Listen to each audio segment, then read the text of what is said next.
I'm very excited to have our guest today. His name is Joseph Goh. He is the CEO of Entopia, which many of us know as the Penang Butterfly Farm.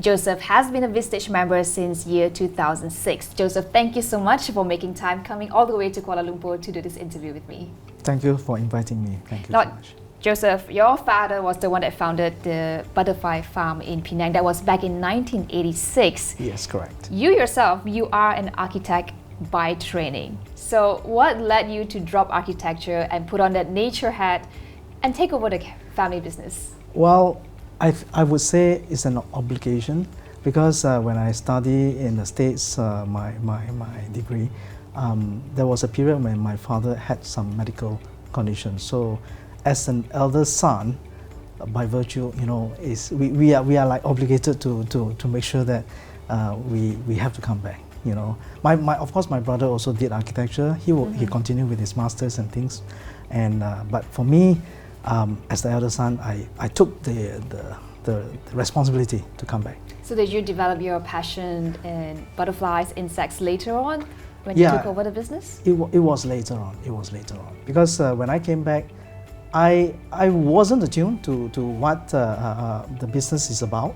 But of course, from young, my father has constantly taken us out into the wild, into the forest. Whenever he go collecting butterflies, researching the butterflies in the wild, you have to be in the wild. So that's the period where I was exposed.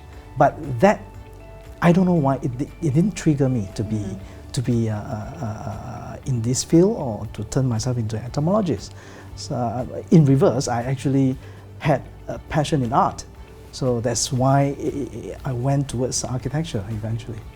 I thought what was interesting about Entopia is the name itself. It's a combination of two words, which is entomology and utopia. Yes. Can you tell us a bit more about the name and what it means to your business? The reason Entopia came about is because when I came back, it was quite a long period, that I had to actually run the business as well as try to improvise into different models of running the business. And I brought in consulting work because of my background training. So providing this kind of consulting work, I realized that it's difficult actually for us to continue to share our philosophy of learning and education.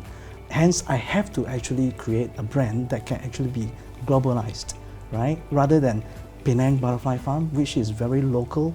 You can't use that brand elsewhere in other countries, right? So our objective was to be able to come up with a brand that can actually go out, eventually to license the brand out.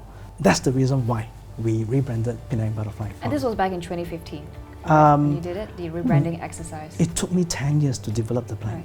It wasn't straightforward, right? Because when I came back, it took me a few years, right, before I really took over the business, right? It was really difficult, and when I realized that I see the future, I found the reason why I want to do it. Then only I started the plan, right? So the plan was to actually raise it to a bar where I can actually establish a brand. It's not an overnight thing, and neither is a 2 or 3 years thing. 10 years is such a long period of time. What went through your mind at the time? What was that difficulty that you mentioned? And when was the time where you saw a breakthrough and said, okay, I found my purpose? When I came back, I was focusing still on design. I was focusing on nature-inspired kind of product. So I went into production of nature-oriented kind of products. So it ran for a few years. I realized that time when I was running those things, I was running on my own together with the background of the Penang Butterfly Farm workers. However, I wasn't fully running the Penang Butterfly Farm then, not entirely. So it's the thought about what can I do for Penang Butterfly Farm into the future, because that time it was already 15, 20 years coming, and I asked myself, what's going to be like for Penang Butterfly Farm in another 10 or 20 years? So when you think about the future, you need to find a reason why you should, position it so that it can still be relevant in the future. It was education that really mean in our field because of the sheer amount of knowledge that we have built up all these years, we managed to accumulate, and it's time to share. And Penang Butterfly Farm was too small, too much of a cottage style run, family run butterfly garden. I can't really share what we have actually, as a team, learned so much about what we have been doing for the last 15 years. So in order to actually share all those, I need a new platform, a new facility, to be able to actually position ourselves as a nature, especially nature in insect learning. So the whole learning center was developed in the late 2000, and I had that idea, but then the business wasn't ready. So I have to groom people up. I have to bring in new insect lovers, put it that way, because the key thing I saw was passion. Without passion in our field, it just doesn't work. Right? You bring in someone that knows about how to run a business, doesn't work. Just sales and marketing alone also doesn't work. You need to find the right people with the right belief in what we do. Then only it clicks. So it took me at least 5 years, just to build up the team. At that time, I think when I came back, there was only about 30 to 40 people as an employee. I have to build the team up to about 120 people before we could embark on this journey. So why is it so important for you that Entopia is not just a tourist destination, it is a nature learning destination? What is your goal there? We believe in living in harmony with Mother Nature. It's easy to say, but it's very difficult to do it. And we realize that our way of actually spreading what we believe is only through whatever we do, right? And in order to actually share whatever we do behind the scene in the past, I have to actually portray it inside the whole exhibition, right? So which wasn't done in Penang Butterfly Farm time. So in order to bring whatever we do at the back to the front, I have to redevelop the whole presentation, and turn it into meaningful journey. Whenever the moment they step into Entopia until they exit, it's a full 1.2 kilometer walk, in my park. So that whole journey, you'll go through so many things. And while going through, eventually you will realize, unknowingly, you would have assimilated certain knowledge, certain information that may not at that time important, but it may come to mind the moment, you live your life, you have left the place. And I don't know, I hope that we can actually inspire people, through that manner. It's such a fascinating journey. What started off as your dad's passion, and now you carrying that on your shoulders. I do want to talk about the past couple of years. Of course, it has been especially tough, for people in the tourism business. I believe when the borders shut, and when there was no tourists coming to Penang, what went through your mind? How was it for you? It's not just our mind. It's basically everything. It was. I think everyone went through the same thing just like us. It's just that ours is a little bit more devastating, because there were practically, at first, we won't know what is to expect, because you basically you don't know what is coming. It's too new. I remember I was invited for a sharing in a talk, with our experience with SARS in 2003. Right. So I actually, during the talk, I was still confidently saying that, well, based on our experience, things will come back maybe 3-4 months. I feel so bad saying that now, During that period, it wasn't clear yet until towards the Much end, later, yeah. towards the end of 2020. How did you pull through at that time? I couldn't. It was basically because the opening and closing really damaged us a lot. And as you know, basically there weren't much, basically tourism just collapsed, right? We rely on basically my shareholders, to come out to basically save the business. It was all of us that really sat down many rounds, to ask ourselves, we invested so much into the whole facility, and our journey basically just started. It was barely 3 years. Yeah.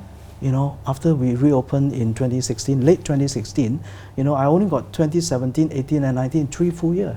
Then here comes, So we barely, embark on our journey, and it was in mid 2021 that we have to make the decision that we have to permanently shut it down, in order to save ourselves, to make sure that we hang on. Actually, from 2020 March all the way, we hold on to every staff that we have. We still pay them, of course, with a reduction in salary, in order to make sure everyone still has a job, right? But there's only so much we can do. When 2021 came, we thought there were light at the end of a tunnel, that we can come out. Then again in February, another announcement, and that's it. When that came, we realized it's not going to work. So we have to pull the plug, and we announced as a hibernation. We actually hibernated, basically totally shut down. Would you say the worst is over for you now? In business, you try to be very careful. Yes, we have come back, and thanks to really, from the bottom of my heart, I really thank all the Malaysians. It was the Malaysian, it was our local people, it was all walks of life that actually came out and saved the tourism industry. And last year was a great year. Mm-hmm. And mind you, there were no foreign. Basically, I would say it's negligible. 99% was all local people, right? That 1% is our local foreign people. So there were no foreign. Even they opened the market, opened the border in April, there was still very little people traveling, right? Now, when you talk about support, I do want to ask you, who do you lean on in times of difficulty? I imagine that must have been one of the most difficult times in your career. I have to say it was of course, my mentor, who is my Vistage chair. There's so much that we actually went through together to understand how to adapt a situation that none of us had actually experienced before. So it was true. He's such a wonderful person with so much knowledge, that can actually guide me towards how to sail through this difficult period. Of course, mentally it was tough. I developed some condition due to the stress, the amount of stress. I developed some allergy that even my dermatologist told me it was all stress induced. So I'm recovering. So it's good. It's good. It's good. Can you talk to us about that transition, from such difficulty and now emerging out of it? What had been the biggest lessons you have learned throughout that time? The real thing I have learned through this difficult period is that you mustn't lose hope. Yeah. The dream of what we set out, 5-6 years back when we rebranded, I have to keep reminding myself, because during difficult time, you may lose your direction. Right. You don't know what to do, and at that point, I believe it would apply to any circumstances that any business people or entrepreneur go through. You just need to stay focused on your true purpose, and don't give up. Don't give up. Always look into the future, and it's good to look back to learn from things, but then to pull us through, you must look into the future, right? Look ahead. Otherwise, it's difficult to pull yourself out. Now, speaking of looking ahead, I know you have big plans for Entopia. Can you just share with us a bit about how do you see that destination, nature learning destination? How would it evolve in the coming years for it to be not just for our generation, for the futures and future generation? How would Entopia stand? When we rebranded Entopia, the sole purpose basically is to develop a destination that provides the learning environment that school doesn't provide. It's a living classroom, right? So we know that we are just a small little establishment that does whatever we are good at. When you look at the whole country, when you look at the region, when you look at the world, the population is so massive, right? There's only so much we can do as a small little entity. So hence, to create a brand is to basically tell people that this can be duplicated, right? So our model is basically to license Entopia so that we can actually get different governments, different establishments or different organizations that's willing to step into this this path, you know, in creating a project, a park, whatever you call it. I always like to call it a nature learning destination, so that more community, you know, can actually enjoy. You know, my overseas consulting work that I've done, basically it's the same. It's meant for the government, and it's always government who approach us that they want to create this kind of learning centers, you know. And you got science centers, you know, you got zoos, but to be frank with you, when you look at the whole nature topic, animals only stands what? I mean, animals means the vertebrates, yeah? It only stands 2 to 3% of all the living organisms on Earth. Whereas invertebrates takes up more than 75%. There's so much more in this field compared to just, I'm not saying the zoos are not important. They are important because they are big enough. So to the eyes of the children, to the eyes of the kids, is very easy to absorb. Yeah. But the small little insect creature, those are the things that is easily neglected because they are too small. If you look at the whole ecosystem, without insects, without invertebrates, you don't have a system. The forest will just collapse. Everything lives around a system that requires each and every single living organism that plays that role to make this a forest that we call. Joseph, you're such a passionate person when it comes to what you do. Just one final question before we wrap this up. Earlier you talked a bit about your experience with Vistage. Just to delve into it a bit more, what has been your biggest support that you've received from Vistage, and how has that membership or mentorship or being surrounded by people like you, the CEOs, the managing directors, how has it shaped you as a leader? I'm very much a result of a Vistage program, really. I'm not saying because I'm being interviewed here. I truly owe everything I have done, I have achieved today to Vistage. I still remember when Vistage approached me in 2004. Mr. Wei, my chair, called, and I had to actually turn him down because I wasn't ready. You know, I still couldn't see my path. I don't know where I'm going to head and how am I going to bring Penang Butterfly Farm towards the future. Right. It took him 2 years, and I have to thank him for being consistent, persistent as well. He never gave up. For 2 years, he tried to convince me to join Vistage. Finally, I agreed. I built up the confidence and managed to say yes. Okay, I came in. And from 2006, a cottage little butterfly garden, he helped me to guide me, you know, plan with me how to bring this to the next level, and also to give Penang Butterfly Farm a future, because it was 1986. You know, when 2006, it was already 20 years. It has reached its optimum. Whatever we can do is already done, right? And there's only so much you can do with whatever we had at that time.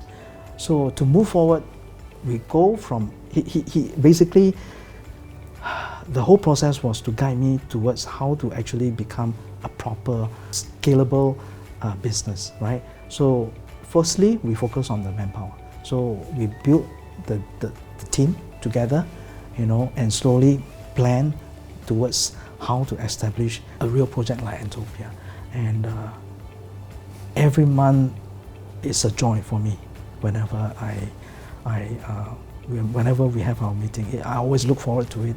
I always never try to miss any of this meeting, because there's so much that we share and we learn from each other, you know, and so much pain also we share, and you know, it's so lonely, you know, and I have no one else to go, right?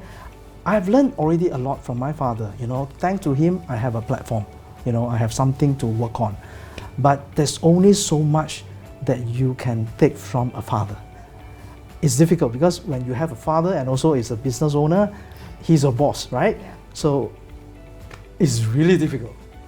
The first few years, it took me a long time to try to come to terms and to guide him towards, of course, Mr. Ng also guide me, and eventually how to actually find the right way that to make him understand the future of Penang Biofarm Farm has to be at a different path.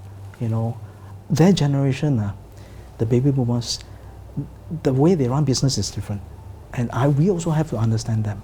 So it's through that process of understanding, we have to come to terms, you know, and Vistage came into the picture and helped me to actually take it further. And if without Mr. Ng's guidance throughout all these years, I don't think we have any chance at all to be who we are today. So a big thank you to Mr. Ng. I don't know what else I can say, and also to Vistage, because my whole journey has been, it's just a miracle, you know, to be where we are today. Well, that's such a wonderful story. Thank you so much, Joseph, for sharing that with us. Truly Most appreciate welcome. it. It's my pleasure, my pleasure. Thank you.